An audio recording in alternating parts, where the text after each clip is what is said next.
Hace más o menos unos 15 años y algo, vinimos por primera vez, o vine yo por primera vez a New Jersey, a una invitación que me hicieron a la iglesia de Passaic, y luego después estuve en Newark, poco después de eso. Allí fue que se desencadenaron los eventos que nos trajeron aquí a New Jersey.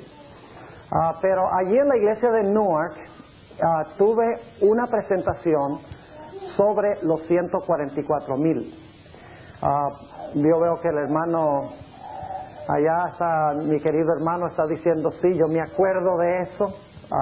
Yo creo que hay algunos aquí que estaban en la iglesia de Newark en ese tiempo.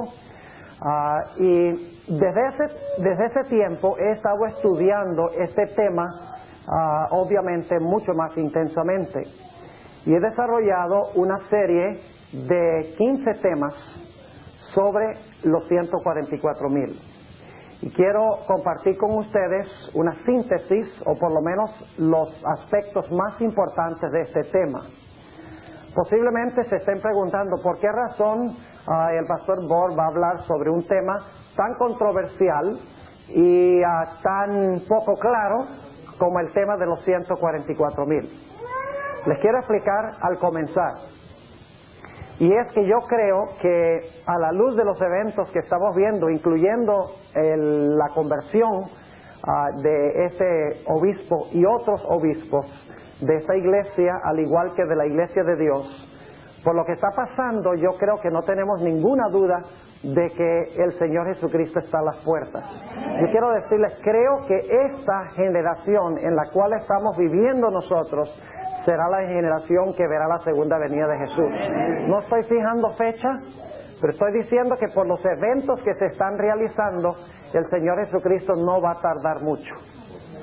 ¿Qué significa esto para el tema que vamos a estudiar esta semana? Lo que significa es que si nosotros vamos a estar vivos cuando Cristo venga, vamos a tener que pertenecer a los 144,000. Porque vamos a ver en nuestro estudio esta semana que este será el único grupo de salvos que estarán vivos cuando Cristo venga. Habrá otros salvos, pero resucitarán de los muertos. Y dicho sea de paso, solamente los adventistas podrán pertenecer a dos grupos. Si estamos vivos cuando Cristo venga, tendremos que pertenecer a los 144,000. Así que nos conviene saber en cuanto a ellos, particularmente su carácter. Y en segundo lugar, si morimos antes que Cristo venga, ningún adventista va a resucitar en la resurrección general de los justos. La resurrección que habla Pablo, donde dice los muertos en Cristo resucitarán primero, ningún adventista va a resucitar en esa resurrección. Los adventistas que mueran y se salven van a resucitar en una resurrección especial que menciona tanto la Biblia como el Espíritu de Profecía. Y para resucitar en esa resurrección especial vamos a necesitar una experiencia especial que no han tenido otros cristianos en el transcurso de la historia. Uno de los temas que vamos a tratar durante esta semana va a ser sobre la resurrección especial. ¿Y qué preparación necesaria hay para resucitar en la resurrección especial? Ahora, muchos adventistas dicen, ¿por qué razón hablar de los 144,000? La hermana White nos ha dicho que no debemos tratar este tema. Bueno, quiero compartir con ustedes una cita del secretario personal, de uno de los secretarios personales de Ellen White. Su nombre era C.C. Chrysler. Y el pastor Chrysler, quien por varios años ayudara a editar los escritos de la hermana White, hizo la siguiente declaración. En relación al significado exacto de los 144,000, la hermana White nos ha instruido repetidas veces que el silencio es elocuencia. Y por lo tanto muchos dicen, la hermana White dice que en cuanto a los 144,000 el silencio es elocuencia, así que no hablemos de eso. La pregunta es, ¿qué quiere decir el pastor Chrysler cuando declara que la hermana White dijo que no debemos nosotros hablar en cuanto a ese asunto de los 144,000? Creo que la misma Elena White lo explica. Mensajes Selectos, tomo 1, páginas 174 y 75, la sierva del Señor dice, ¿qué es lo que significa el pastor Chrysler cuando dice que el silencio es elocuencia cuando tratamos el tema de los 144,000? Aquí está la cita de la sierva del Señor. Esto se encuentra en Mensajes Selectos, tomo 1, páginas 174 y 75. Esta cita es de Elena White. Dice ella, no es su voluntad, la voluntad de Dios, que ellos entren en controversia sobre asuntos que no les ayudarán espiritualmente, tales como ¿quiénes pertenecerán a los 144,000? ¿Captaron eso? ¿Sobre qué es que no debemos especular? ¿Sobre qué es que el silencio es elocuencia? Sobre quiénes específicamente van a pertenecer a ese grupo. ¿No dice ella que no podemos hablar sobre los 144,000, estudiar en cuanto a los 144,000, sus características, cuándo van a vivir, si van a ser judíos literales o no, qué clase de carácter van a tener? La sierva de Dios no está diciendo que no podemos hablar de estas cosas, porque al fin y al cabo, los 144,000 están en la Biblia. Y toda escritura es inspirada divinamente y útil para nuestro estudio. Así que la sierva de Dios no va a prohibir que nosotros estudiemos algo que está en la Biblia, que Dios reveló para nosotros.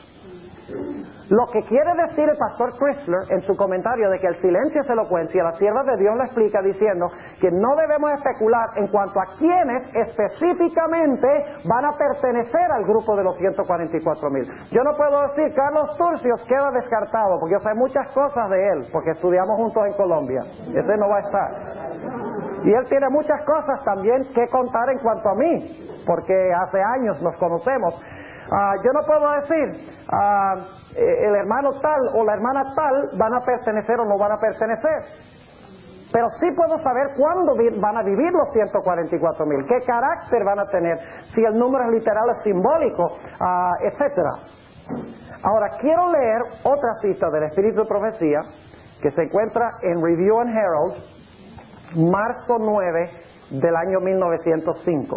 Escuchen lo que dice la sierva del Señor. ¿Cuán importante es este tema que estamos estudiando? Dice ella, esforcémonos con todo el poder que Dios nos ha dado de estar entre los 144,000.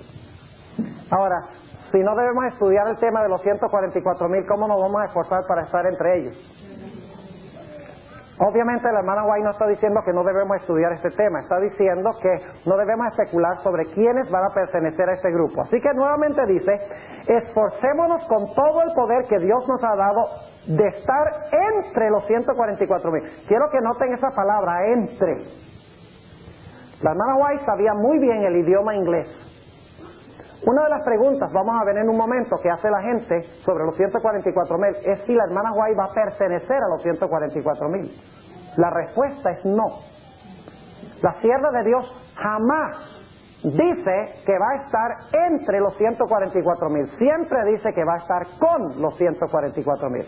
Pero sin embargo aquí ella dice que debemos luchar con todas las fuerzas que Dios nos ha dado para estar entre los 144,000. Así que ella sabe usar la palabra con y también sabe usar la palabra entre. Así que dice, esforcémonos con todo el poder que Dios nos ha dado de estar entre los 144,000. Y luego noten lo que ella dice, porque mucha gente dice, yo voy a luchar para estar entre los 144,000. ¿Saben ustedes cuál es la mejor preparación para estar entre los 144,000? Luchar para que otros estén allí también. Noten cómo termina la cita.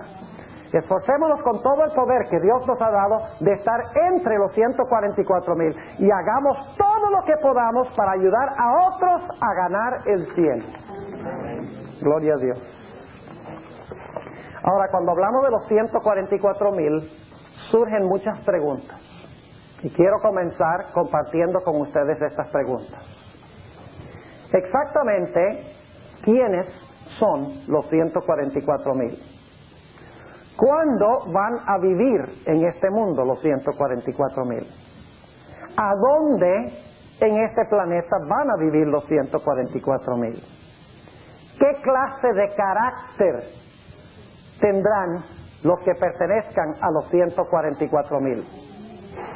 Una pregunta que surge muy a menudo entre los adventistas es si el número 144,000 es un número literal o simbólico, es decir, son exactamente 144,000 personas, ni uno más ni uno menos, o será que este es un número que simboliza un grupo de personas mucho mayor.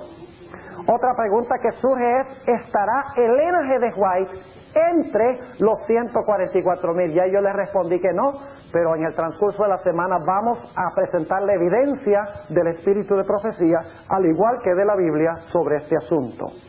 Otra pregunta que surge, ¿serán judíos literales? Porque dice que son sellados de las 12 tribus de Israel. Entonces surge la pregunta, ¿será que ellos son judíos literales, descendientes por sangre de Abraham? ¿Será que viven allá en Israel, en el Medio Oriente? Esa es otra pregunta que debemos responder. Aún otra pregunta es, ¿qué quiere decir el libro de Apocalipsis cuando declara que son vírgenes? ¿Será que los 144,000 nunca se casaron? Eso nos descartaría una buena cantidad de gente aquí, porque yo creo que la mayoría de los que estamos aquí hemos sido casados o estamos casados en este momento.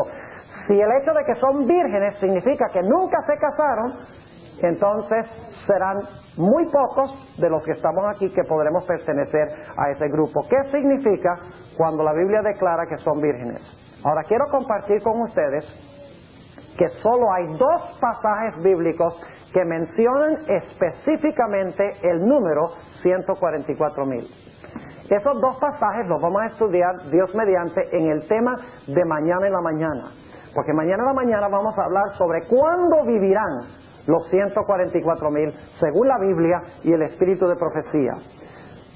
Los 2 lugares donde se halla el número 144,000 específicamente son Apocalipsis, el capítulo 7, donde habla del sellamiento de los 144,000. Y el segundo pasaje donde aparece el número específicamente, explícitamente, es Apocalipsis, el capítulo 14 y el versículo 1 al 5, a donde habla del carácter de los 144,000.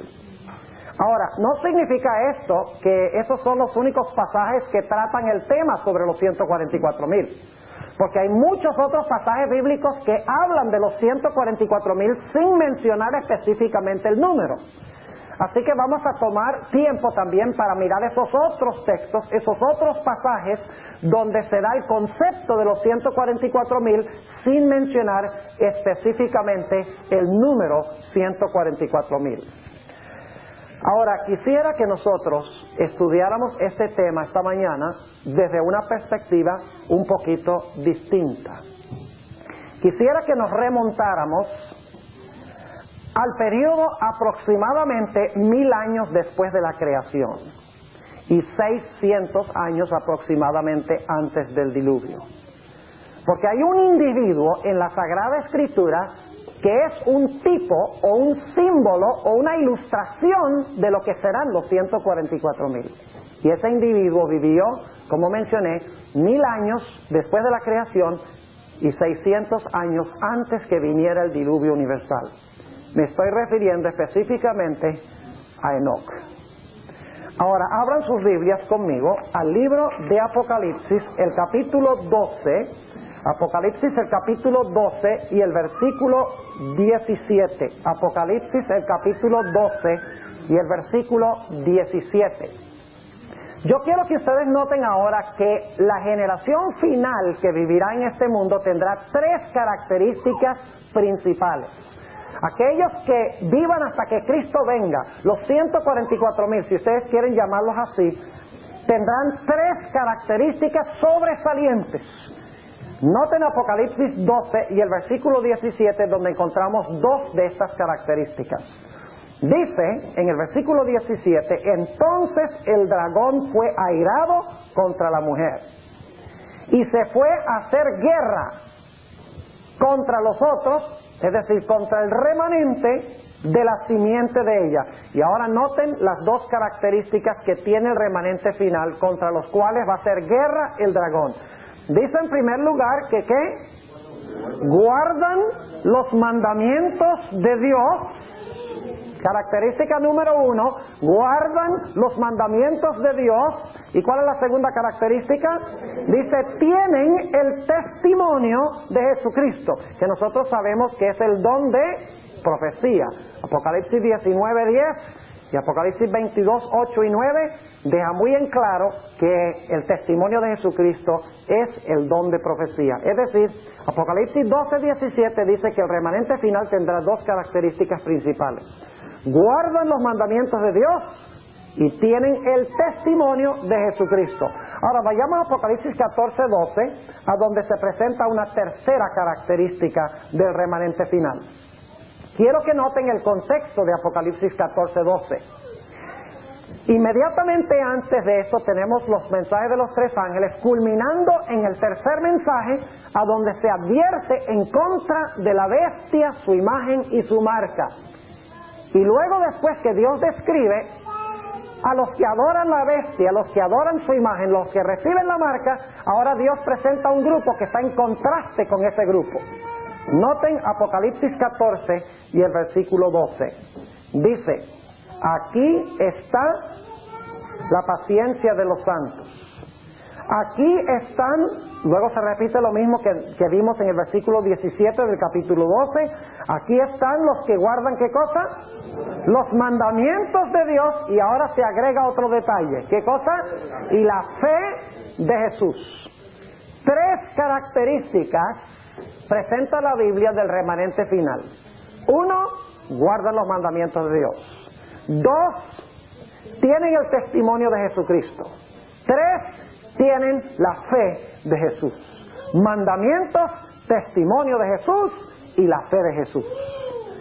Ahora quiero que vayamos al período del Antiguo Testamento, como les mencioné, para analizar la experiencia de Enoc. ¿Saben ustedes que esas tres características las tuvo Enoc? Vamos a analizar esto. Vamos a remontarnos al periodo antes del diluvio. Vayan conmigo a Génesis el capítulo 6 y vamos a leer el versículo 5. Génesis el capítulo 6 y el versículo 5. Este es el periodo cuando está viviendo el profeta Enoc. Y dice allí en Génesis 6:5, vio Jehová que la malicia de los hombres era mucha en la tierra, y que todo designio de los pensamientos del corazón de ellos era de continuo solamente, ¿qué cosa? Solamente el mal. ¿En qué condición se encontraba el mundo en esta época? En una condición casi irremediable, según la Sagrada Escritura. Y vamos a encontrar que Dios levantó a Enoc con el propósito de predicar un mensaje de amonestación a este mundo que, según dice aquí, todo designio de los pensamientos del corazón de ellos era de continuo solamente el mal. Ahora, ustedes saben que en Mateo 24, vamos allí un momentico, Mateo el capítulo 24 y el versículo 37, el Señor Jesucristo presenta el diluvio y la maldad antes del diluvio como un símbolo de lo que pasará antes que Cristo venga y en relación con la segunda venida de Jesús. Vamos a leer esto en Mateo el capítulo 24 y el versículo 37 en adelante. Dice allí, mas como los días de Noé, así será la venida del Hijo del Hombre. ¿Compara Jesús lo que pasó en los días de Noé con lo que va a pasar al fin? Claro que sí. La maldad del mundo en los días de Noé será la maldad en el tiempo del fin. Lean 2 de Timoteo 3, 1 al 5. Ustedes han leído ese pasaje donde habla de la condición del mundo en los últimos días. Dice, los hombres serán avaros, amadores de sí mismos, y luego da una lista de corrupción que va a tener el mundo, igual que antes del diluvio. Ahora, así como Dios destruyó el diluvio en los días de Noé con agua, ¿va a destruir el mundo con fuego cuando Cristo venga? Claro que sí. Ahora, antes del diluvio, ¿hubo un mensaje de advertencia? Claro que sí. Antes de la destrucción del mundo, ¿hay un mensaje de advertencia? Claro que sí. Ahora, quiero que noten un punto muy interesante. Y es que antes del diluvio, había dos grupos. Y saben que esos dos grupos se describen desde Génesis 3:15. En Génesis 3:15 tenemos dos grupos. Tenemos la simiente de la serpiente y tenemos la simiente de ¿quién? La simiente de la mujer. Dos simientes. Representan los buenos y los malos. Ahora, con el transcurso del tiempo, las dos simientes comenzaron a proliferarse, ¿verdad? Porque tenemos los descendientes de Caín y tenemos los descendientes de Set. que según la Biblia, antes del diluvio se llaman los hijos de Dios y las hijas de los hombres. Ahora, yo quiero que ustedes noten que antes del diluvio había dos diferentes clases de conversos. Antes del diluvio había dos diferentes clases de conversos. ¿Qué clases? Uno, los conversos que murieron antes del diluvio, y un converso que fue trasladado al cielo de entre los vivos. Noten lo que dice en Génesis, el capítulo 5, para que ustedes vean el contraste. Génesis, el capítulo 5, y vamos a leer empezando con el versículo 5. Noten el contraste que vamos a ver ahora. Dice en el versículo 5, y fueron todos los días que vivió Adán 930 años, ¿y qué? Y murió. ¿Murió Adán un creyente? ¿Murió Adán converso? Aquí tenemos un converso que murió antes del diluvio, ¿verdad? Ahora, noten lo que dice el versículo 8. Dice, y fueron todos los días de Set 912 años, y murió. Otra vez lo mismo, versículo 11. Y fueron todos los días de Nos 905 años, ¿y qué? Y murió. Noten el versículo 14.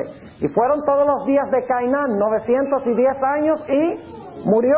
Versículo 17. Y fueron todos los días de Maalaleel 895 años, y murió. Noten el versículo 20. Y fueron todos los días de Jared 962 años, y murió. Noten el versículo 27, dice, y fueron todos los días de Matusalén 969 años, y murió. Noten el versículo 31, y fueron todos los días de Lamec 777 años, y murió. Y noten luego Génesis, el capítulo 9, y el versículo 29 dice, y fueron todos los días de Noé 950 años, y murió.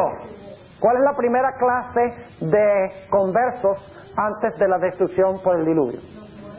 Los que mueren en Cristo. Pero yo pregunto, ¿había otro tipo de creyente antes del diluvio? Sí, señor. Vayan conmigo a Génesis 5 y el versículo 21. Génesis 5 y el versículo 21. Noten el contraste. Todos los héroes de Génesis 5 hemos leído que murieron. Fueron conversos, aceptaron a Cristo, murieron antes de la destrucción. Pero hubo uno distinto. Dice en el versículo 21, y vivió Enoc 65 años y engendró a Matusalén. Y caminó Enoc con Dios, después que engendró a Matusalén 300 años y engendró hijos e hijas. Y fueron todos los días de Enoc 365 años. Y ahora noten el versículo 24. Caminó pues Enoc con Dios y desapareció porque le llevó Dios. ¿Fue Enoc diferente que los otros héroes de Génesis 5? Claro que sí. ¿Cuántas clases de creyentes había antes del diluvio? Dos. Los que murieron en Cristo y uno que fue trasladado al cielo de entre los vivos. Ahora noten lo que dice en Hebreos 5, un pasaje paralelo. Hebreos el capítulo 5 y vamos a 11, perdón, y el versículo 5. Hebreos 11 y el versículo 5. Aquí nos agrega detalles en cuanto a Enoc. Dice, por la fe Enoc fue traspuesto. ¿Qué significa traspuesto? En realidad la palabra griega indica que mueven a una persona de un sitio a otro sitio. Trasladar, exactamente, traspuesto, son sinónimas de estas palabras. Por la fe Enoc fue traspuesto para no ver muerte. ¿Captaron eso? Todos los demás héroes que murieron. ¿Qué pasó con Enoc? Fue traspuesto para no ver muerte. Y dice, y no fue hallado, porque lo traspuso Dios. En otras palabras, antes del diluvio había dos clases de creyentes. Un grupo de creyentes que aceptaron a Cristo y murieron. Y hubo otra categoría de creyentes que fue trasladado al cielo de entre los vivos. Ahora inmediatamente nos preguntamos, ¿por qué fue que Enoc fue trasladado al cielo de entre los vivos y no los demás? La respuesta es que Enoc tenía un carácter especial que él había desarrollado en su comunión con el Señor. Vamos a volver otra vez a Génesis 5 y vamos a notar un detalle muy interesante en cuanto a Enoc. Génesis, el capítulo 5 y el versículo 21 y 22 nuevamente. Génesis 5, 21 y 22. Quiero que noten la expresión. Vamos a ver por qué Dios traspuso a Enoc. Porque fíjense, Enoc advirtió al mundo, amonestó al mundo. Vamos a encontrar eso en unos momentos. Por su maldad les dijo, viene la destrucción. En ese contexto hubo muchos creyentes que murieron, pero Enoc, el que presentó la advertencia final, no murió, sino que fue traspuesto. Y nos preguntamos, ¿por qué fue Enoc traspuesto? ¿Por qué no fueron traspuestos los demás? La respuesta es que él tenía un carácter especial que había desarrollado en su comunión con Dios. Y por eso es tan importante estudiar este tema, hermanos y hermanas. Porque si nosotros vamos a estar vivos cuando Cristo venga, nosotros vamos a tener que poseer ese carácter. Y si no lo poseemos y estamos vivos, vamos a estar en el lado equivocado. Ahora noten lo que dice Génesis 5 y el versículo 21 y 22, y luego vamos a leer el versículo 24. Dice, y vivió Enoc 65 años y engendró a Matusalén. Y luego, ¿qué dice? Y caminó Enoc con Dios. Después que engendró a Matusalén 300, noten, caminó Enoc con Dios, ¿cuándo? Después que engendró a Matusalén 300 años y engendró hijos e hijas. Y luego noten el versículo 24, repite el mismo pensamiento, dice, caminó pues Enoc con Dios y desapareció, pues le llevó. ¿Tiene algo que ver el caminar de Enoc con Dios y el hecho de que Dios se lo llevó? Aquí hace la conexión. Dice, caminó pues Enoc con Dios, ¿y qué? Y desapareció porque le llevó Dios. Es decir, fue traspuesto para no ver ¿qué cosa?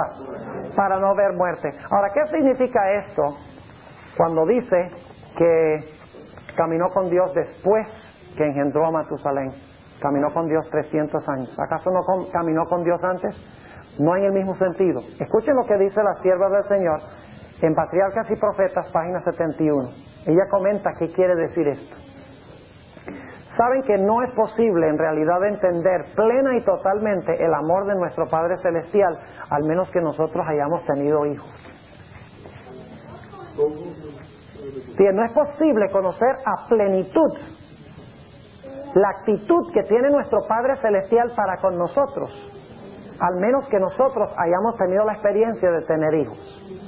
Permítame leerles esta cita de la sierva del Señor, páginas 71 y 72 de Patriarcas y Profetas. Dice ella, pero después del nacimiento de su primer hijo, Enoc alcanzó una experiencia más elevada.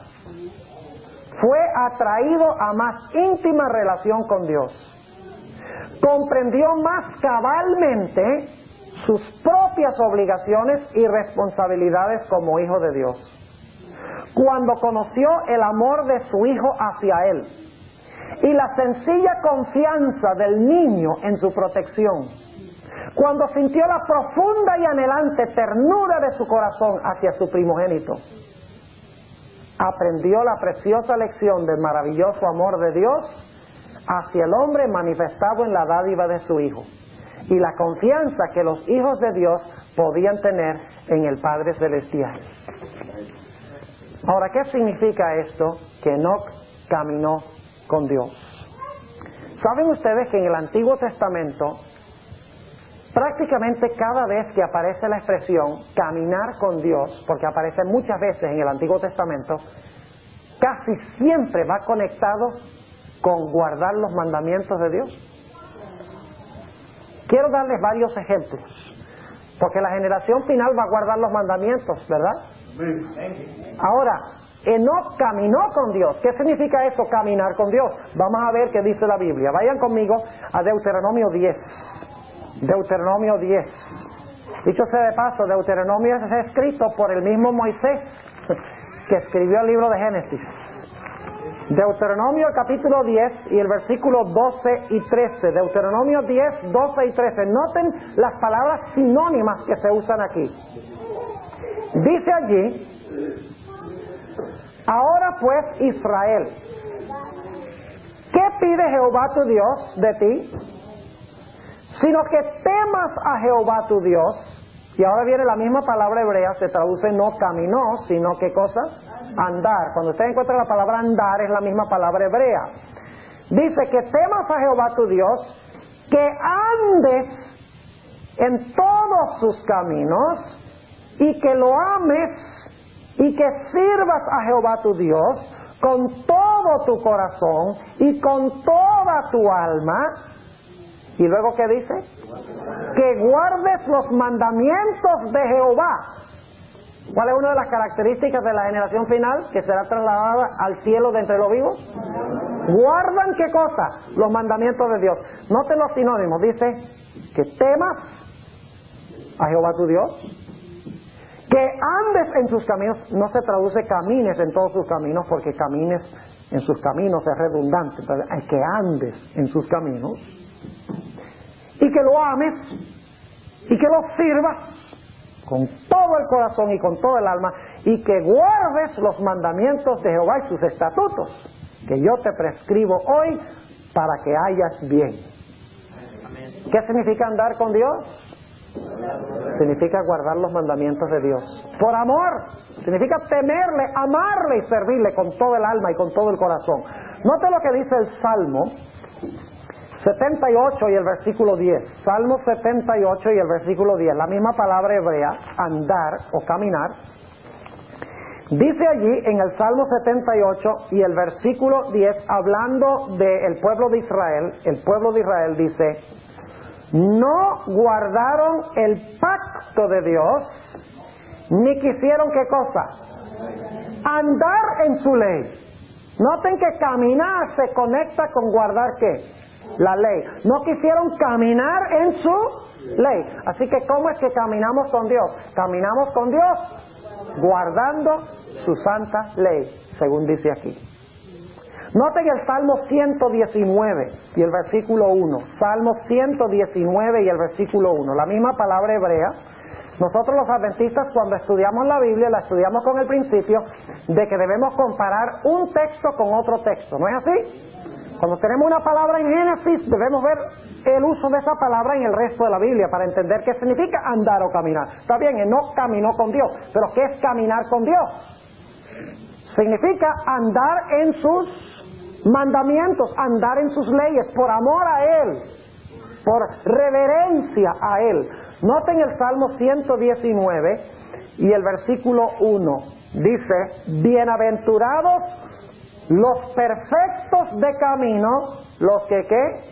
Los que andan, la misma palabra hebrea, los que andan o caminan en la ¿qué? En la ley de Jehová. Ahora alguno dice: bueno, ¿y el Nuevo Testamento qué? Nosotros somos cristianos del Nuevo. Yo soy cristiano de la Biblia. No soy cristiano del Nuevo, soy cristiano de la Biblia. Y espero que ustedes sean también cristianos bíblicos. Eso fue lo que descubrió el obispo Hill. Descubrió de que en realidad uno debe ser un cristiano no solo del Nuevo, sino de toda la Biblia, completa. Ahora, note lo que dice en Romanos 8 y el versículo 1.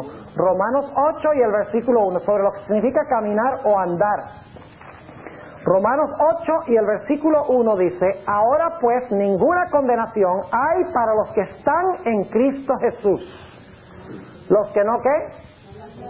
Ahí está la palabrita. Los que no andan, literalmente en el griego, los que no caminan conforme a la qué? Conforme a la carne, sino conforme al Espíritu. ¿Qué significa caminar conforme a la carne? Vamos a Gálatas 5 para que ustedes vean qué significa caminar conforme a la carne.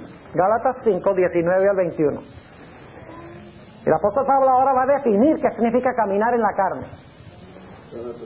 Va a dar una lista de ejemplos de lo que significa caminar en la carne o andar en la carne. Gálatas 5, y vamos a empezar en el versículo 19. Dice, y manifiestas son las obras de la ¿qué? Las obras de la carne, que son. Y quiero que noten, la lista que da son violaciones de los 10 mandamientos. Cada cosa en esta lista es una violación de los 10 mandamientos, de uno de los 10 mandamientos. Dice, manifiestas son las obras de la carne, que son adulterio, séptimo, ¿verdad? Fornicación, inmundicia, disolución, idolatría, está el segundo, hechicería, que es una violación del primero, enemistades, si te enojas con tu hermano ya lo mataste, ¿recuerda lo que dijo Jesús? Pleitos, celos, iras, contiendas, disensiones, herejías, envidias, ahí está la codicia, ¿verdad? El décimo, homicidios, borracheras, banqueteos y cosas semejantes a estas, de las cuales os denuncio, como ya os he anunciado, que los que hacen tales cosas no heredarán el reino de Dios. Ahora noten el versículo 16, ¿qué dice el apóstol Pablo? Dice, no practiquen las obras de la carne, dice, andad en el ¿qué? En el Espíritu, y no satisfagáis la concupiscencia de la carne. ¿Qué significa caminar con Dios? El que camina con Dios se aleja de todas esas cosas, porque está guardando ¿qué cosa? Porque está guardando la santa ley de Dios, porque la ley está en el corazón, porque ama a Dios como Enoc amaba a Dios. Noten también 1 de Juan 2, y vamos a ver varios conceptos aquí en 1 de Juan 2, y el versículo 3 al 6, 1 de Juan 2, 3 al 6, todavía estamos hablando sobre lo que significa andar con Dios, significa guardar los mandamientos de Dios, ¿verdad? Ahora noten lo que dice 1 de Juan 2 y el versículo 3 hasta el versículo 6. Dice, y en esto sabemos que nosotros le hemos conocido. ¿Sí qué? Si guardamos sus mandamientos. El que dice, yo le he conocido y no guarda sus mandamientos, el tal es mentiroso y no hay verdad en él. Mas el que ¿qué? Mas el que guarda su palabra, el amor de Dios está verdaderamente perfecto en él, por eso sabemos que estamos en él. Y luego dice, el que dice que está en él, debe andar o caminar como él caminó, andar como él anduvo. ¿Qué significa andar como él anduvo? Dice, en esto sabemos que nosotros le hemos conocido si guardamos su ¿qué? Sus mandamientos. El que dice yo le he conocido y no guarda sus mandamientos, el tal es mentiroso y no hay verdad en él. ¿Qué significa entonces andar como él anduvo? Significa guardar los mandamientos como él los guardó. Exactamente. Ahora, no estamos diciendo que guardamos los mandamientos para que Dios nos salve. Lo que estamos diciendo es que por amor a Dios, por temor, por reverencia a Dios, por respeto a Dios, porque reconocemos que es nuestro Padre amante y porque Él ha escrito su ley en nuestro corazón, el fruto es obediencia a su santa ley. El fruto demuestra la relación que hay entre Dios y la persona. Así que yo pregunto, ¿Enoc guardó los mandamientos de Dios cuando caminó con Dios? Obviamente que sí. Ahora quiero que noten, antes de ir a otro punto, otra característica, quiero que noten que en el libro de Hebreos no dice que Enoc caminó con Dios, usa otra expresión. Vayan conmigo a Hebreos 11 nuevamente, y vamos a notar que en Hebreos no habla de caminar con Dios, usa otra expresión, otra palabra. Dice, Hebreos 11 y el versículo 5, lo siguiente. Por la fe Enoc fue traspuesto para no ver muerte y no fue hallado, porque lo traspuso Dios. Y ahora escuchen esto. Y antes que fuese traspuesto, tuvo testimonio de haber agradado a Dios. En Génesis dice que hizo ¿qué? En Génesis, ¿qué hizo? Caminó con Dios. Aquí dice que ¿qué fue lo que hizo? Agradó a Dios. ¿Qué es caminar con Dios? Es agradar a Dios. Ahora ustedes dicen, bueno, pero ¿qué es agradar a Dios? Bueno, vamos a dejar que la Biblia lo explique.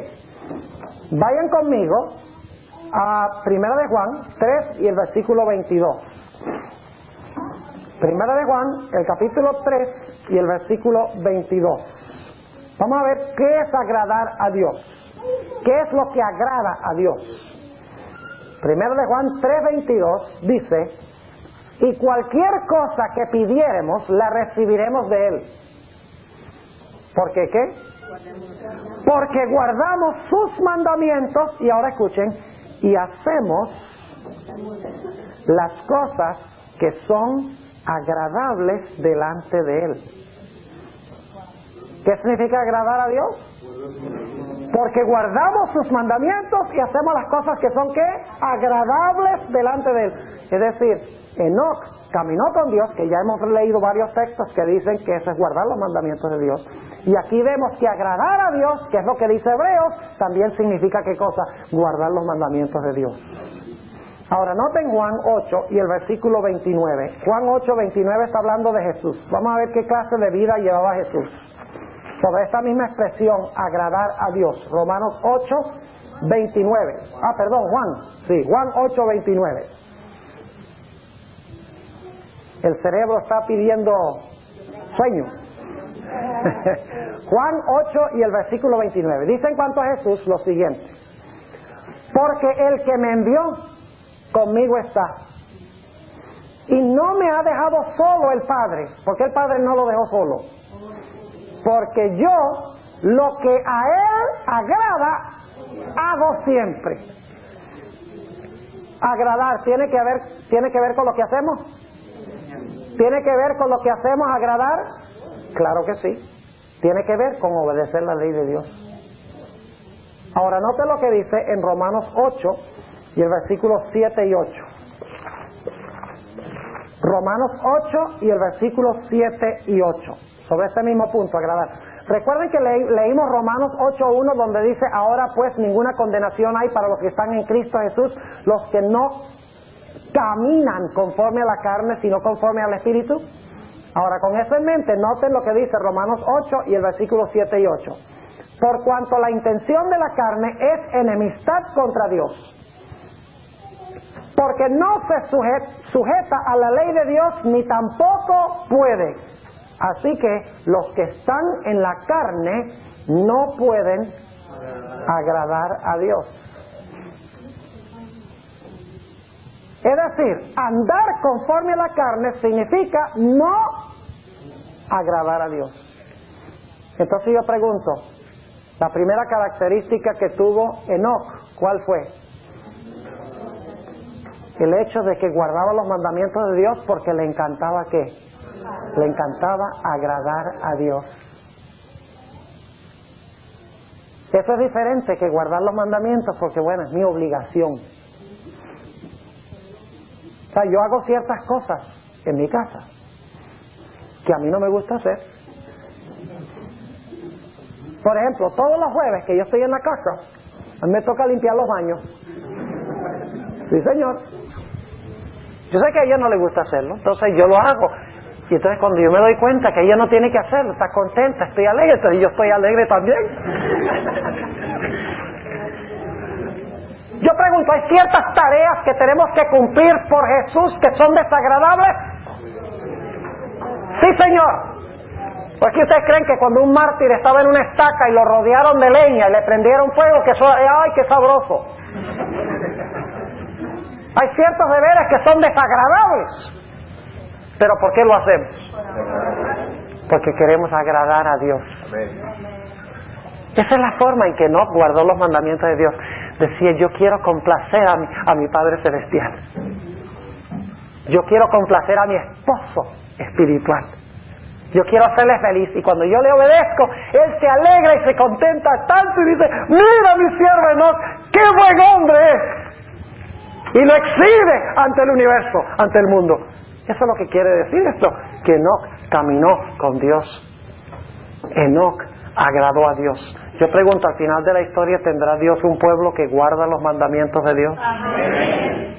¿Serán reos de muerte? ¿Tendrán que vivir de una forma muy difícil, faltándole agua y faltándole alimento y sujetos a un decreto de muerte? ¿Aún así guardarán la ley de Dios? ¿Guardarán el sábado de Dios? Sí. ¿Por qué razón? ¿Porque quieren ganar la salvación o porque quieren agradar a su Padre? Porque quieren agradar a su Padre Celestial. Cuando el Padre está feliz, ellos están felices también. Alabado sea el Señor. Pero ¿saben ustedes, hermanos y hermanas? Para caminar con Dios hay que conocer a Dios. Y me temo que no lo conocemos muy bien. Conocemos más de la televisión que lo conocemos a Él. Así que ven la conexión entre Enoc y la generación final. En el aspecto de agradar y guardar los mandamientos de Dios hay una conexión clara. Ahora vamos a la segunda característica. La segunda característica, y no estamos andando en orden, es la fe de Jesús que tiene la generación final, ¿verdad? La fe de Jesús. Ahora vamos a notar si Enoc tenía esa característica. Vamos nuevamente al libro de Hebreos. Vayan conmigo a Hebreos, el capítulo 11 y el versículo 5, y vamos a continuar con el versículo 6. Hebreos 11, 5 y 6 dice: por la fe Enoc fue traspuesto para no ver muerte, y no fue hallado, porque le traspuso Dios, y antes que fuese traspuesto tuvo testimonio de haber, ¿qué? Agradado a Dios. Y ahora noten el versículo 6: empero sin fe es imposible agradar a Dios. ¿Qué tenía Enoc? Fe, porque sin fe uno no lo puede agradar. Así que Enoc no solamente guardó los mandamientos de Dios y quiso agradar a Dios, sino que Enoc tenía ¿qué cosa? Fe. Ahora yo pregunto, ¿qué es fe? ¿Saben cuál es el problema? La mayoría de la gente cree que fe es creer algo en la cabeza. Creer que Cristo murió una vez y que resucitó de los muertos. Eso no es fe. El diablo también cree eso. Fe es una palabra de acción. Fe es creer lo que Dios dice aún antes que suceda, aun cuando parece imposible. ¿Y saben algo? La fe hace real lo que usted no puede ver. La fe hace real lo que no ha pasado todavía. Por ejemplo, Dios dice que Él nos está preparando mansiones en el cielo. ¿Usted cree eso? ¿Sí? ¿Usted lo ha visto? No lo ha visto. Estamos viendo, pastor, a través de las promesas que Él hace, porque las promesas de Dios son cumplidas. Dios nos promete una ciudad, ha dicho que nos está preparando ciudad. Nos ha dado una descripción de la ciudad en Apocalipsis 21 y 22. Claro que sí. Yo pregunto, ¿usted tiene que esperar ver esa ciudad para saber a ciencia cierta que esa ciudad existe y que esté ciudadano de allí? No. ¿Saben algo? La fe hace que el futuro sea presente. Y la fe hace que lo invisible sea ahora visible. Déjenme darles un par de ejemplos para que ustedes vean. Porque dice, por fe Enoc fue traspuesto. ¿Fe en qué? ¿Saben ustedes dónde tenía Enoc su mente? Voy a leerles una cita en unos momentos de la sierva de Dios donde dice que Enoc tenía su mente en el cielo. Aunque habitaba en la tierra, su mente estaba en el cielo, en la patria celestial, con el Señor Jesús. Es decir, su fe estaba allá, aunque él no había visto la ciudad, físicamente hablando. Aunque no había ido allá, físicamente, su fe estaba dirigida ya a lo que no veía y lo que todavía no se había realizado. Confió en lo que Dios dijo. Vamos a anotar en Hebreos 11 dos ejemplos de esto. Hebreos 11 y el versículo 7. Dice, por la fe Noé, habiendo recibido respuesta, significa que Dios le advirtió de las cosas que aún no se veían. Dios le advirtió de cosas que aún no, ¿qué? no se veían. ¿Qué hizo Noé? Con temor aparejó el arca en que su casa se salvase. Pregunto, para Noé, ¿cuándo vino el diluvio? ¿Cuando comenzó a llover o cuando Dios le dijo que iba a venir un diluvio? Para Noé, el diluvio vino el instante que Dios le dijo que iba a venir. Fe hace real lo que todavía no ha pasado. Así que cuando Dios le dice a usted que hay una patria celestial, que Dios está preparando, que Cristo está preparando una mansión para usted, usted puede tener la certeza ahora mismo de que esa casa, de que esa mansión está siendo preparada ahora, aunque todavía no la ha heredado físicamente. Para Noé, en otras palabras, su fe hizo real ahora lo que todavía no había pasado, lo que todavía no se veía. Ahora noten otro ejemplo en Hebreos 11 y el versículo 24, hablando de Moisés. Dice, por la fe Moisés, hecho ya grande, rehusó ser llamado hijo de la hija de Faraón. ¿Qué iba a hacer Moisés si se quedaba en Egipto? Iba a ser Faraón, uno de los más grandes faraones de la historia del mundo. Una momia, pastor. Una momia, sí, pero antes de la momia iba a tener mucha gloria. Cortica, pero gloria, ¿verdad? Momentánea, pero gloria. ¿Cierto que sí? Y sin embargo, a pesar de que estaba rodeado del poder y de la gloria y del dinero y de las posesiones y de toda la fama y todas las cosas, era lo que él podía ver. Él dice, no, me quedo con lo que no puedo ver. Para él era más real lo que no veía que lo que veía. El problema con nosotros es que para nosotros es más real lo que podemos agarrar que lo que todavía no está cierto. ¿Es así o no es así? Claro, la televisión nos ha instruido a pensar de esa forma. Sigue diciendo, versículo 25, escogiendo antes ser afligido con el pueblo de Dios que gozar de las comodidades temporales del pecado. ¿Qué significa temporales?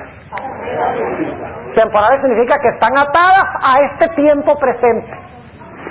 Se usa la palabra proskairo, atadas a este momento presente. Versículo 26, teniendo por mayores riquezas el vituperio de Cristo que los tesoros de los egipcios, porque miraba a la remuneración. ¿Qué miraba Moisés? ¿Y cuándo es el galardón o la remuneración? ¿Cuándo era? ¿Ah? ¿Cuándo es que pasó eso? ¿Cuándo fue remunerado Moisés? Ah, cuando fue llevado al cielo, pero cuando Dios lo llamó a salir todavía no le habían pagado. Yo pregunto, cuando Dios lo llamó, ¿ya Moisés tenía la certeza de que Dios le iba a pagar? Claro que sí. ¿Tenía que esperar que Dios le pagara? Al igual que Noé, no tuvo que esperar que cayeran gotas de agua para saber que iba a venir el diluvio. De la misma manera, Moisés no tuvo que esperar a entrar a la patria celestial para saber de que estaba garantizado. Eso es tener fe. Es tener la mente ¿dónde? Con el Señor en el cielo. ¿Saben algo? Yo con mi mente puedo escoger estar a donde yo quiero. Y saben que no hay más rapidez de viaje que el pensamiento. Ahorita mismo, fíjense lo que voy a hacer. Voy a cerrar los ojos y voy a viajar a Fresno, California. Estoy en Fresno.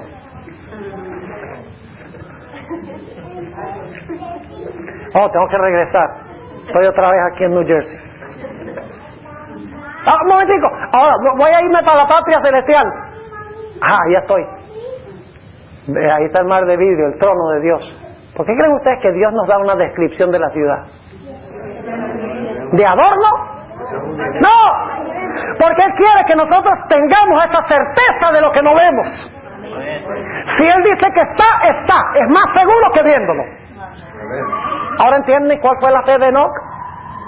A pesar de toda la maldad y todas las tribulaciones, parecía que Dios había abandonado el mundo. Todo designio del pensamiento de los hombres era de continuo el mal. Enoc, por fe, tenía su mente en la patria celestial. Él no tenía esa filosofía de que pájaro en mano mejor que dos volando.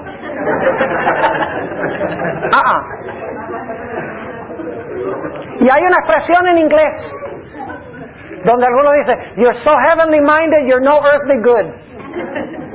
Significa, tienes la mente tanto en el cielo que no sirve para nada en la tierra. Y sabes que yo lo vuelco y digo, tienes tu mente tanto en la tierra que no sirve para nada en el cielo. Yo creo que ese es el peor problema que tenemos. No que tenemos la mente demasiado en el cielo, sino que tenemos la mente demasiado en la tierra y por eso no tenemos fe. Por eso Jesús dice, cuando venga el Hijo del Hombre, ¿hallará fe en la tierra? Hermanos y hermanas, cuando el tiempo de angustia llegue, y yo estoy persuadido de que ese tiempo de angustia va a llegar en esta generación, nosotros vamos a tener que vivir por pura fe. Necesitamos tener la certeza de que haya un Dios real, una ciudad real, y que Dios últimamente nos dará la recompensa. Amén. Porque vamos a perder todo lo que tenemos en este mundo. Amén. Todo sustento, casas, dinero, amigos, familiares, libertad, inclusive habrá riesgo de perder la vida. Tendremos nosotros tanta fe, estará nuestra mente tan en el cielo que diremos, aunque yo pierda todo aquí, yo sé que mi hogar verdadero está allá, y aunque no lo veo, es real. ¿Entiende la experiencia de Enoc? Lo que es la fe de Enoc. Ahora, noten el versículo 27 de Hebreos 11. Dice, por la fe dejó a Egipto, ¿y qué? No temiendo la ira del rey. Y ahora escuchen esto, una aparente contradicción, porque se sostuvo como viendo al invisible. Pero ¿cómo así dice usted? Viendo al invisible. ¿Qué significa invisible? Aquí dice que Moisés vio lo invisible. Es una contradicción lógica. Invisible significa que no lo puede ver, y aquí dice que Moisés vio lo que no se ve. ¿Qué significa eso? Sencillamente significa que por fe lo que no había llegado era tan real como si ya hubiera llegado. Amén. Sí, hermano. Me gusta esa profecita que dice dejó Egipto. Dejó Egipto. Dejó el mundo. Y eso fue difícil, dejar Egipto, porque ahí él tenía todo, ¿sí o no? Decir, oye, yo dejar todo esto que tengo seguro por algo que no está así tan seguro. Para él la fe era más cierta que lo que palpaba y lo que veía. Ahora, noten Romanos 8 y el versículo 24. Romanos 8 y el versículo 24. Tenemos que avanzar más rápido ahora. Romanos 8, 24. Noten lo que dice.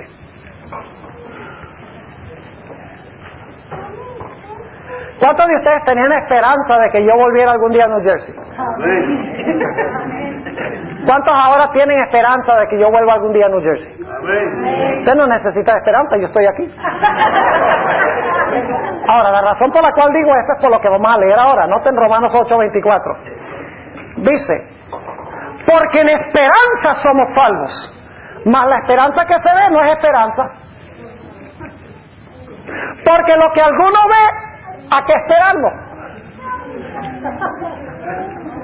Si usted dice, yo tengo esperanza de que el pastor venga y estoy aquí, ¿qué esperanza es esa? Usted tiene esperanza de lo que no ha pasado, de lo que no se ve. ¿Están entendiendo lo que estoy diciendo? De la misma forma, todavía nosotros no tenemos el cielo, pero podemos tener el cielo en la tierra, por fe. Y esa es la experiencia que tuvo Enoc. Su mente estaba en el cielo. Estaba tan en el cielo que Dios finalmente le dijo, bueno, Enoc, ya tú no tienes más nada que hacer allá. Vente para acá. Y continuemos caminando juntos físicamente por toda la eternidad. ¿Esa es la experiencia que ustedes quieren? Entonces, ¿por qué nos sentamos a ver en televisión programas violentos donde están matando a los que fueron creados a la imagen de Dios?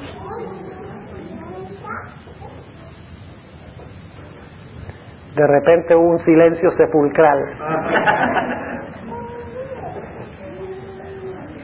Ahora tenemos que avanzar a nuestra tercera característica. Pregunto entonces, ¿Enoc tenía fe?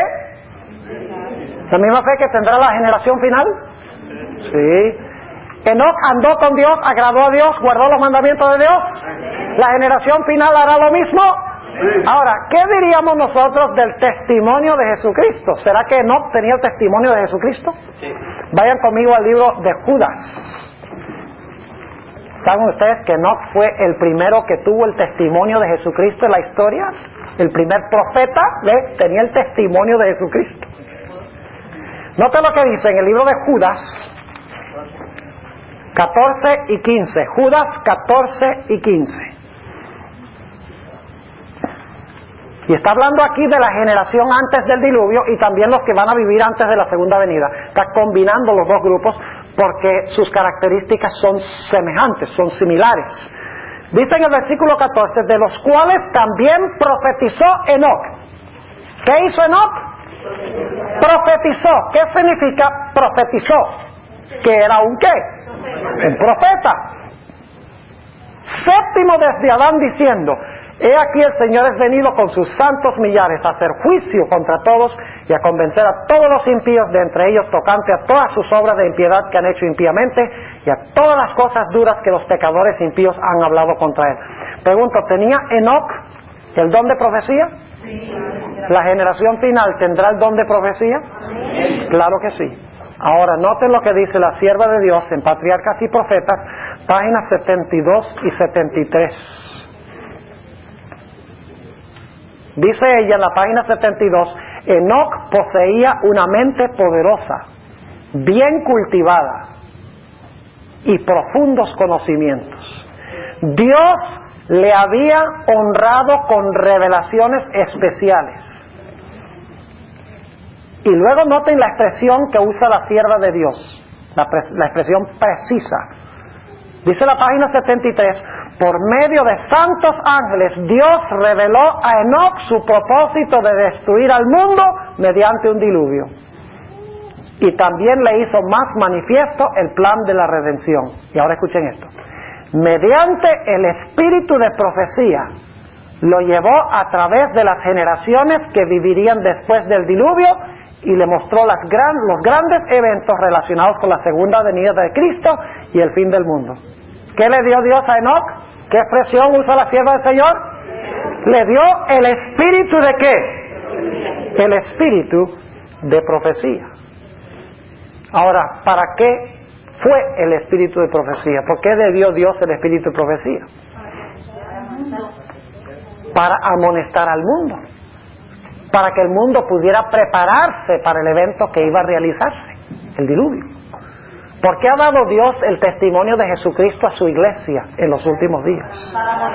Para amonestar a su iglesia y para amonestar al mundo en cuanto a la venida de Jesús, en cuanto al hecho de que el mundo está lleno de maldad, que la gente debe arrepentirse de sus pecados, entregarse al Señor para poderse encontrar con su Señor. Saben que la sierva de Dios dice en Patriarcas y Profetas, y no puedo leer todas las citas, dice en Patriarcas y Profetas, páginas 72 y 73, que Enoc reprendía el pecado sin temor. Y dice que clamaba y gemía por las abominaciones que se estaban cometiendo en la tierra en aquella época. Y dice que su mensaje era cortante, su mensaje de amonestación era cortante, directo, pero era un mensaje de amor. Un mensaje directo, claro, fuerte, pero dice ella que era un mensaje de amor. Eso está en la página 75. Ahora, ¿recuerdan que en los días de Enoc habían dos grupos de creyentes? ¿Cuáles eran los dos grupos de creyentes? Los muertos en Cristo y el que fue ¿qué? Trasladado al cielo de entre los vivos. Yo pregunto, al final de la historia ¿habrá también dos grupos? Vayan conmigo a Primera de Tesalonicenses, el capítulo 4. Primera de Tesalonicenses, el capítulo 4 y el versículo 15 al 17. Primera de Tesalonicenses 4 y el versículo 15 al 17. Dice: por lo cual os decimos esto en palabra del Señor, que nosotros que vivimos, que habremos quedado hasta la venida del Señor, no seremos delanteros a los que durmieron. ¿Cuántos grupos? Dos, los que durmieron y los que están ¿qué? Vivos. Porque el mismo Señor, hay una tercera persona aquí, el Señor. Están los muertos en Cristo, están los vivos en Cristo y está Cristo. Dice, porque el mismo Señor con aclamación, con voz de arcángel y con trompeta de Dios descenderá del cielo y los muertos en Cristo resucitarán primero. Luego nosotros, los que vivimos, Los que quedamos juntamente con ellos seremos arrebatados en las nubes a recibir al Señor en el aire, y así estaremos siempre con el Señor. ¿Cuántos grupos? 2 grupos. Y entonces en medio de los 2 grupos está el Señor Jesucristo, quien resucita a los muertos y transforma a los vivos. Ustedes recuerdan lo que sucedió en el monte de la transfiguración. ¿Quiénes descendieron sobre el monte de transfiguración? Moisés y Elías. Y ahí estaba Cristo. Estaban los 3. Moisés, Elías y Cristo. ¿Saben ustedes que allí había un mini reino? Un reino en miniatura. Porque Jesús dijo algo muy raro. Le dijo a los discípulos, antes de eso le dijo, hay algunos aquí que no van a morir antes que vean a Cristo, al Hijo del Hombre viniendo en el reino de su gloria. Y todos se murieron y todavía el reino no ha venido. Pocos días después, 6 días después, estaban algunos, Pedro, Santiago y Juan, con Jesús en el monte de la transfiguración. Y el Señor Jesucristo fue glorificado, fue transfigurado. Dice que le brillaba el rostro como el sol. ¿Saben ustedes que ahí tenemos una representación de toda la raza humana? Tenemos a Cristo, tenemos a Moisés, que representa a los que murieron en Cristo y resucitaron, y tenemos a Elías, que representa a los que son trasladados al cielo de entre los vivos. Tenemos un pequeño reino en el monte de la transfiguración. Es decir, en los últimos días habrá no solamente los que mueren en Cristo, sino los que serán trasladados al cielo de entre los vivos. Pero para eso, hermanos y hermanas, es indispensable para nosotros tener el carácter de Enoc.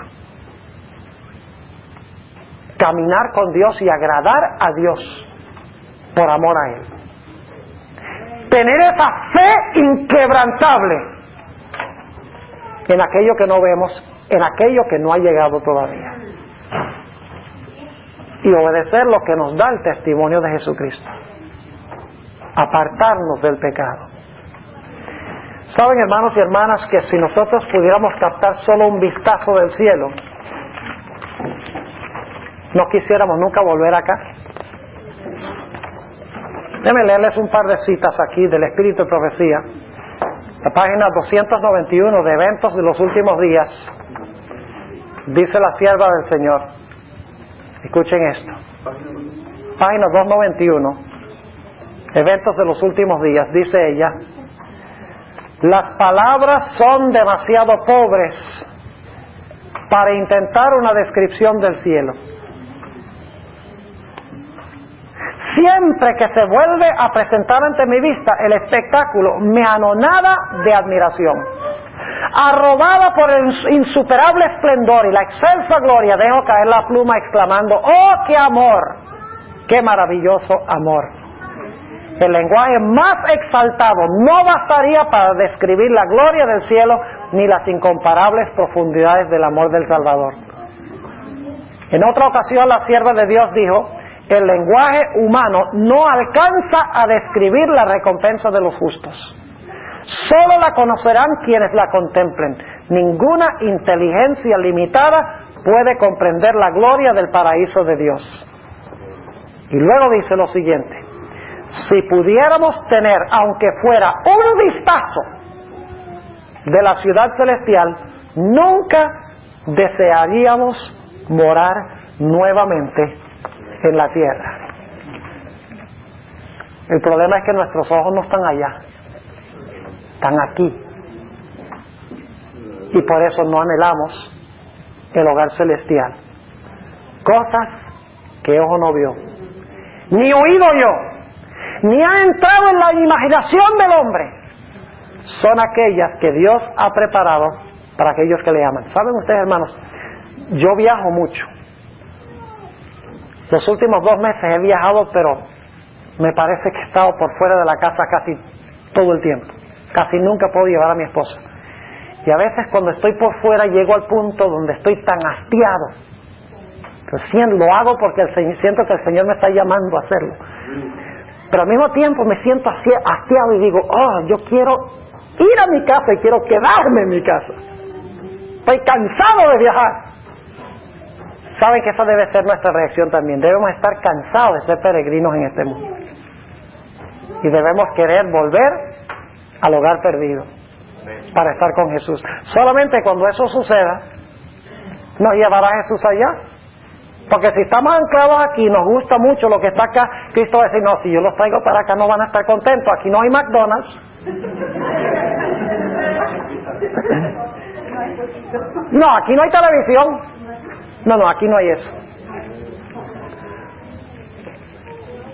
Entonces nosotros tenemos que aprender a vivir la vida celestial aquí en la tierra. Y eso se hace solamente con oración, con el estudio de la palabra del Señor, testificando a otros como hacía Enoc. Enoc caminaba con Dios no ahí en una situación donde se recluía y como algo místico. No, la sierva de Dios dice que él caminaba con Dios testificando, predicando, lo dice la Biblia, amonestando al mundo, y tomaba tiempos para irse a meditar y estudiar la Biblia y tener comunión con Dios, y luego salía con la fuerza que recibía de eso para enfrentarse al mundo. Lean el capítulo Set y Enoc en el libro Patriarcas y Profetas mientras están aquí. Qué tremendo capítulo, mediten sobre ello y van a ver cuál es el secreto de Enoc. Quiero concluir leyendo un texto de la Biblia que encontramos en 2 de Corintios capítulo 4. 2 de Corintios el capítulo 4.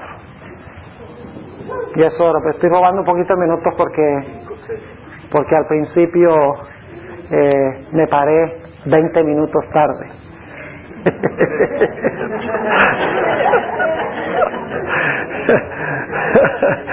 Según de Corintios 4 y el versículo 17. Noten lo que dice. Según de Corintios 4 y el versículo 17. Aquí habla el apóstol Pablo y declara: porque lo que al presente es momentáneo. ¿Qué es lo que es presente? ¿Lo presente es qué? ¿Qué significa momentáneo? Llega el momento y se va. Dice, porque lo que al presente es momentáneo y leve de nuestra tribulación. La tribulación que tenemos es ¿qué? La presente es momentánea. Ay, yo he sufrido 70 años. ¿Y qué son 70 años en la eternidad? Eso es leve, momentáneo, ¿verdad? Porque lo que al presente es momentáneo y leve de nuestra tribulación, nos obra un sobremanera alto y eterno peso de gloria. ¿Ven el contraste? Momentáneo, presente, ahora, leve.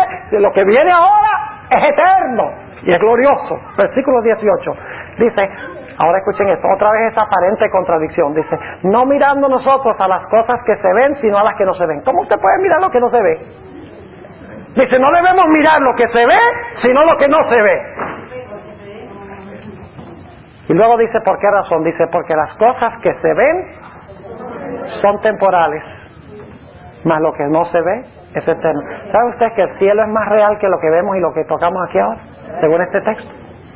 Pero para la mayoría de nosotros lo que agarramos o lo que podemos acumular, eso es real, y lo de allá, bueno, ojalá algún día. Pero según este pasaje, lo que está allá es eterno, lo que está aquí es momentáneo. Lo que se ve es menos real que lo que no se ve, y por eso yo nunca he podido entender. ¿Por qué razón? Es que algunos dicen que el santuario celestial es menos real que el terrenal.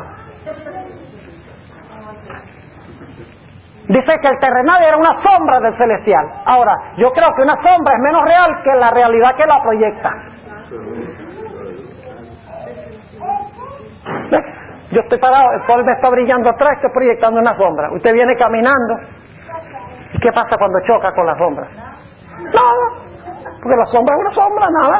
Ahora, si usted está caminando por la calle y hay un poste de teléfono y choca con el poste de teléfono, eso sí es real, ¿verdad?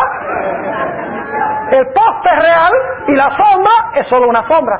De la misma manera, el santuario celestial es la realidad y el santuario terrenal era solo una sombra o un reflejo, que es más real el celestial o el terrenal. El celestial, Dios sencillamente dio el terrenal, dice, mira la sombrita para que puedas ver el poste. ¿Me están entendiendo? Seamos como Enoc, hermanos y hermanas. Es la única generación que va a pasar victoriosamente por este periodo terrible que está recién comenzando en el mundo ahora. última ilustración. Turcio se ha vuelto muy gringo, porque él es esclavo del reloj. Yo lo conozco a él hace años, pero esta semana lo vamos a endoctrinar bien. Usted tiene una escoba en el dedo. Si usted quiere balancear esa escoba en el dedo, usted mira el dedo, ¿cierto? Usted tiene el dedo, está balanceando la escoba en el dedo y usted está, para balancearlo usted tiene que mirar su dedo, la parte de abajo de la escoba. Así es que se hace. Trate de hacerlo y verá. Tiene que mirar arriba para balancear. Para usted balancear la escoba, usted tiene que mirar arriba, entonces se balancea perfectamente. Pero si usted mira abajo, se cae la escoba. ¿Por qué nosotros vivimos vidas tan desbalanceadas? Porque en vez de estar mirando hacia arriba, estamos mirando hacia abajo. Así que miremos hacia arriba, hermanos y hermanas. Después de este campestre, nos vayamos a la casa, no seamos iguales.